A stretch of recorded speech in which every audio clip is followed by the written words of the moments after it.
¿Qué tal? Mi nombre es Dante, aquí Transfilosofía. Como ya había mencionado en el audio anterior, que es el prólogo y otras cosas, hoy vamos a hablar de Virginia Aspe, la primera filósofa entrevistada por Fanny del Río.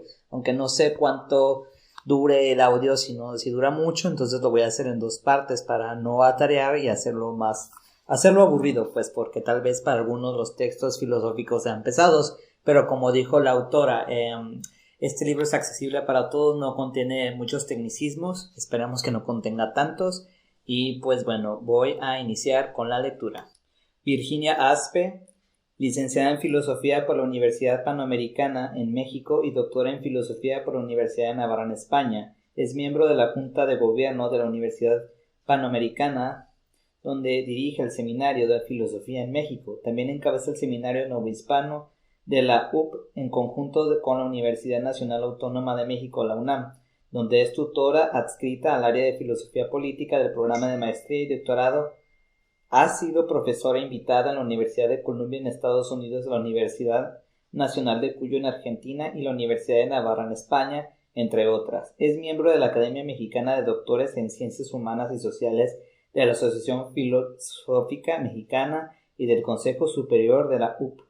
Pertenece al Sistema Nacional de Investigadores. Se ha especializado con influencia de Aristóteles en el pensamiento novohispano, lo que ha llevado a identificar la existencia de criterios aristotélicos renacentistas en el modo de analizar la realidad indiana en autores tan diversos como Alonso de la Veracruz y Bartolomé de las Casas, Bernardino de Sahagún y Sor Juana Inés de la Cruz. La doctora Aspe ha publicado innumerables artículos y libros, entre los que destacan Desarrollo Humano, Horizontes de Búsqueda, un enfoque por competencias genéricas y disciplinares, Hidalgo ante la espiritualidad y la ciencia, Contribuciones alfonsinas para acceder a una adecuada hermenéutica de la poética de Aristóteles e Inteligencia emocional, un hilo conductor del pensamiento mexicano desde Flor y Canto y Sor Juana Inés de la Cruz hasta Vasconcelos. Sus libros más recientes son Aproximaciones a la teoría de la libertad en Sor Juana Inés de la Cruz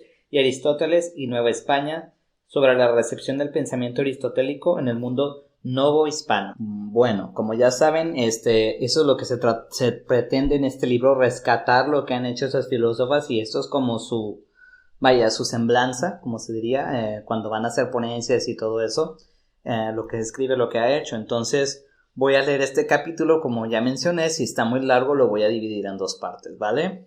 En filosofía las respuestas no son en blanco y negro.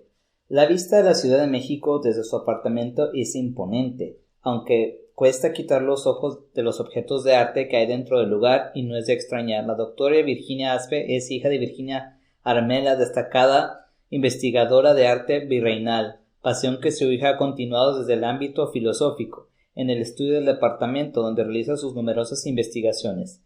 Charlamos con la filósofa acerca de su trayectoria, los puntos de inflexión en su vida y el estudio de la influencia aristotélica en la formación del pensamiento filosófico mexicano, tema en el que ya es considerada una de las mayores expertas.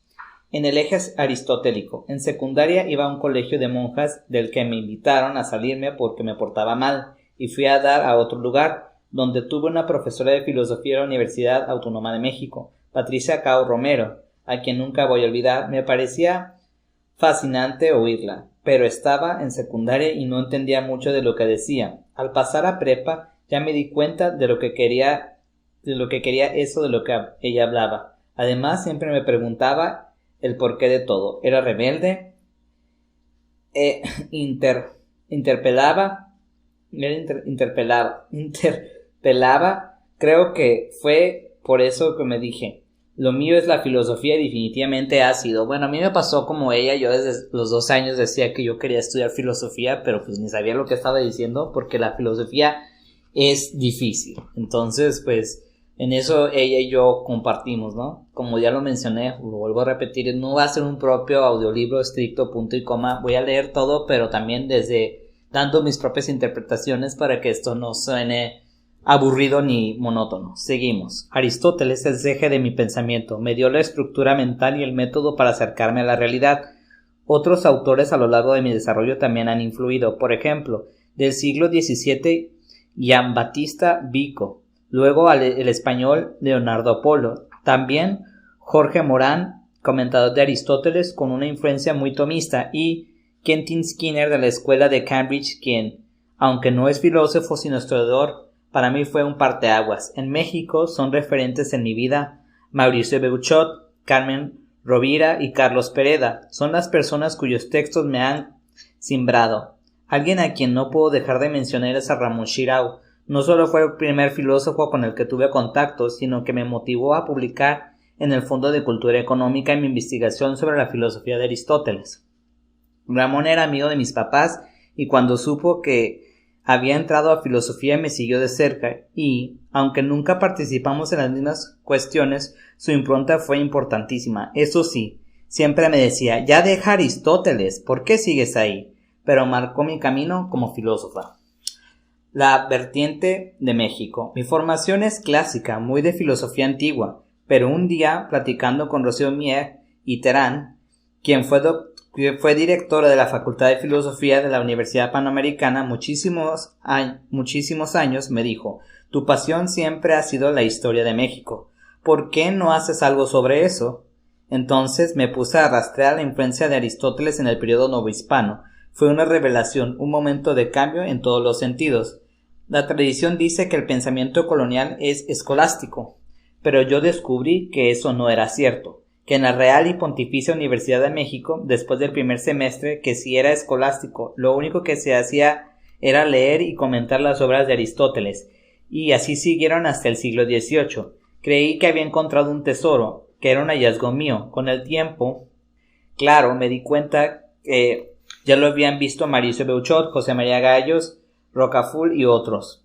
Pero seguir estudiando la influencia de Aristóteles en México me llevó de la filosofía antigua a colocarme en una red académica más amplia. En la Panamericana la formación era una maravilla, mucho oficio y estudio, pero de pronto me catapulté hacia la UNAM y la Universidad Autónoma Metropolitana con personas como Carmen Rovira, Gabriel Vargas y Luis Patiño, y eso me llevó a la Sudamericana, a la Universidad Nacional de Cuyo y más tarde a la Universidad de Columbia en Estados Unidos. En fin, me abrió un horizonte filosófico importante. La política de Aristóteles fue una obra definitiva. Si analizas la estructura colonial de México, es una sociedad de castas. En la cúspide están los peninsulares y luego vienen los criollos. Así sigue la escalera hasta abajo. Pues resulta que fue Aristóteles precisamente quien hablaba de una organización estamental, precisamente, pues sabemos que le interesaba la igualdad, pero para este se daba solo entre ciudadanos. De esto hay un eco muy fuerte en la disputa que se dio en el siglo XVI entre Juan Gines de Sepúlveda y Bartolomé de las Casas sobre la legitimidad de la guerra contra los indios. Lo que se debatió teóricamente fue la interpretación de Aristóteles, pero uno lo hizo desde la visión medieval y otro lo hizo desde la visión humanista renacentista, aunque sabemos que en el debate, esto fue un debate muy interesante, lo perdió Bartolomé de las Casas, en realidad, porque pues para la época no era muy redituable que él hubiera ganado. ¿Cómo vas a ponerse a pelear si también son seres humanos, no? La influencia de Aristóteles se ve también en Sor Juana, pues Primero Sueño tiene una estructura absolutamente aristotélica, de acuerdo con el Organón, en donde se habla de los distintos pasos que sigue el conocimiento, y en la obra Libra Astronómica Filosófica de Carlos Sigüenza y Góngora, que es una respuesta y una refutación con base en las definiciones que Aristóteles tenía de los meteoros. La huella de Aristóteles es muy fuerte hasta el siglo XVII, que yo considero el siglo de surgimiento de la identidad filosófica mexicana, pues da un punto mimético, y de la interculturalización, la corona y el papado dicen que se aprende el pensamiento escolástico, pero los pensadores ya no son españoles sino criollos y se reconocen como distintos, como riangre entre estas tierras indígenas. Esto se da un sincretismo muy particular y se empieza a hacer apropiaciones filosóficas muy interesantes. Esto luego impacta en el México independiente, porque la nación intenta hacer tabla rasa de la colonia y entonces se pierde, como bien lo dice Guillermo Hurtado en El búho y la serpiente, tanto la impronta escolástica como el aristotelismo tan particular que gestó en el XVII ni el XVIII con los jesuitas. Viene una época posterior del liberalismo y positivismo, y de alguna manera empieza a surgir el elán vital espontáneo que se ve en los autores como Ignacio Ramírez, el nigromante, luego José María Vigil, en el Ateneo de la Juventud y posteriormente el grupo Hiperión. Todos ellos son la eclosión de la vuelta a lo mexicano. Yo digo que la filosofía mexicana es la forma en que los mexicanos hacemos cualquier filosofía y punto. Pero claro que hay temas específicos que se plantean quizá un poco menos en el siglo XVIII y sobre todo en el siglo XIX, que fue marcadamente liberal y en cierto sentido dejó al lado la historia, pero muy fuertemente en el siglo XVII, en que hay una primera apropiación de la identidad, y en el siglo XX, cuando se fortalece después de la Revolución y volvemos a hacer conciencia de lo propio. En el siglo XX se trata de cuestiones en nuestra filosofía como el indigenismo, y por Luis Villoro me parece un titán, como también Miguel León Portilla. Es clave también en el tema de minorías, así que Graciela Hierro es otro titán. Y el multiculturalismo, otro tema, eje que se dio desde Sor Juana, vuelve con los jesuitas en el siglo XVIII y en el siglo XX es muy potente en todos los autores que menciono. Y ya más reciente, en gente que para mí es brillante, como León Olivet, cuyas aportaciones a la integración cultural son verdaderamente importantes. Ya he hablado del siglo XXI, una reflexión muy fuerte que se pone en mesa y preocupa especialmente por los estudiantes de la discusión que surge entre filósofos sobre si es hombre por naturaleza violento o pacífico. Creo que la respuesta desde la filosofía tiene que ser transversal, tomando también elementos de sociología y de psicología. Tendremos a presentar las cosas en blanco y negro. El ser humano no es o no es violento, y en filosofía la respuesta no es así. Es decir, no creo que lo debamos plantear desde la naturaleza, sino desde las capacidades. El ser humano tiene la capacidad de la virtud, y aunque es algo que obviamente cuesta, la paz es la tarea propiamente humana, racional. Cuesta, pero es asequible al ser humano. La falsa dicotomía entre fe y razón. No me parece que fe y razón se opongan. Se opondrían si entendiéramos la fe como algo irracional, pero la fe es profundamente racional. Es sobrenatural, lo que es otra historia. Cuando entré a estudiar filosofía no sentí que tuviera que definirme por una cosa o la otra, y cuando desde luego tengo un credo, nunca me pareció algo que pudiera excluir mi pensamiento racional. Yo funciono filosóficamente, así que tampoco he metido la fe dentro de las argumentaciones. Entonces, en mi caso, esto nunca me ha creado problema. Así, aun cuando estudié en la Universidad de Opus Dei, hay que recordar que la espiritualidad es laical, no confesional de una religiosa específica. Ese es un punto por lo que quizá para mí no hay una disyuntiva la relación entre fe y razón que podría existir al oponer una cierta espiritualidad religiosa específica frente a mi manera de entender las cosas de la filosofía, pero no fue así. En la Universidad Panamericana se estudia a los pensadores clásicos griegos y todos ellos eran paganos. Es cierto que como toda universidad y en especial la de inspiración cristiana y privada, efectivamente hubo periodos que fueron más conservadores, pero no seamos prejuiciosos. Pasó lo mismo en otras universidades. ¿Cómo podrías en 1968 no ser marxista en un grupo filosófico de la UNAM? Ese es el problema en sentido contrario. Hoy hay más apertura, la situación actual es distinta. En la Universidad Panamericana, en la UNAM, en todos lados. Un pensamiento sin género. Creo que hombres y mujeres hablamos de cosas diferentes, pero en temas coloquiales, en los temas de profundidad filosófica hay un modo de abordarlos que puede ser diferente. Yo veo a Juliana González, a Graciela Hierro, una serie de filósofas mexicanas que desde una formación clásica luego transitaron a problemas fundamentales. Veo el dominio de un oficio, que en este caso es la filosofía, muy arraigado en el humanismo clásico, y después se desplaza hacia la realidad que les preocupa. Esa es una característica que yo noto. Me podrán decir, igual lo hicieron algunos hombres, y sí, pero es una permanente que yo veo en la mujer. También somos más temerarias. Entonces la mujer puede ir más fácilmente hacia el mundo de la verdadera filosofía, que es formular problemas desde la realidad, y el hombre muchas veces tiende hacia una cuestión de oficio y técnica, aunque, por ejemplo, vuelvo a León Olivet, que al final acabó en una transformación para reflexionar sobre los problemas de la sociedad mexicana, o a Guillermo Hurtado, que vira desde la filosofía analítica hacia temas de la Revolución Mexicana. Hay casos así, pero la mujer es más permanente. ¿Esto te distingue filosóficamente? En nada, pero es algo que se da. Una interpretación mexicana de la libertad. Pensando en mi biografía me quedo con todo, porque todo ha sido aprendizaje, no borraría los errores, y eso que ha sido muchos. Por ejemplo, fue muy dura en una época, conforme me acerqué a consolidar más mi fe católica. Creo que el inicio no lo interpreté de modo verdaderamente cristiano, era como más ideológica. Qué suerte que he cambiado para bien. Eso me llevó a mejorar y a tener más humildad.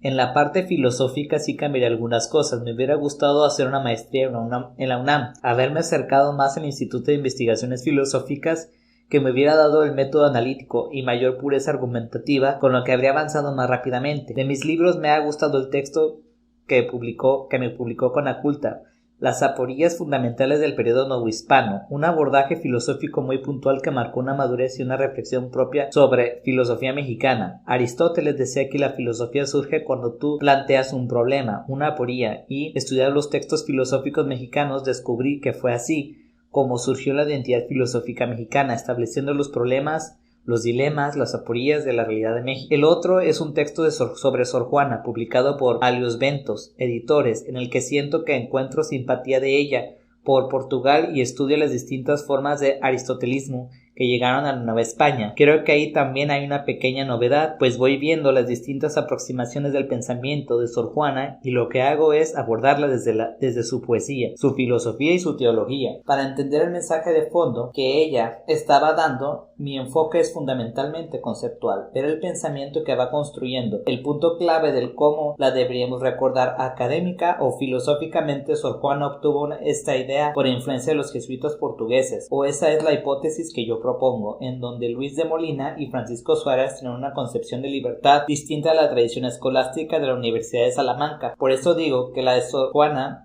es una idea barroca y portuguesa de la libertad como una impronta teológica maravillosa. A mí me parece fascinante. Me pasó algo muy raro. Lo último que me interesaba era la teología y acabé para entender a Sor Juana, porque en una disputa que hubo en su época sobre la cual era el mejor legado de Cristo a sus discípulos, ella dijo que la gran herencia fue no habernos dejado herencia alguna, porque si algo nos dio Dios al crearnos fue hacernos libres. Dios se retira de la vida de los hombres para afirmar su libertad. Yo no lo puedo creer. El día que leí eso en la carta atenagórica, ¿qué interpretación mexicana para libertad en el mundo? Bueno, esto ha sido Virginia Aspe. Ella, pues como ya lo menciona, es católica, es cristiana, fue educada en el Opus Dei, pero de eso no influye. Ella piensa filosóficamente, como quien dice. Entonces, pues esto fue la primer filósofa.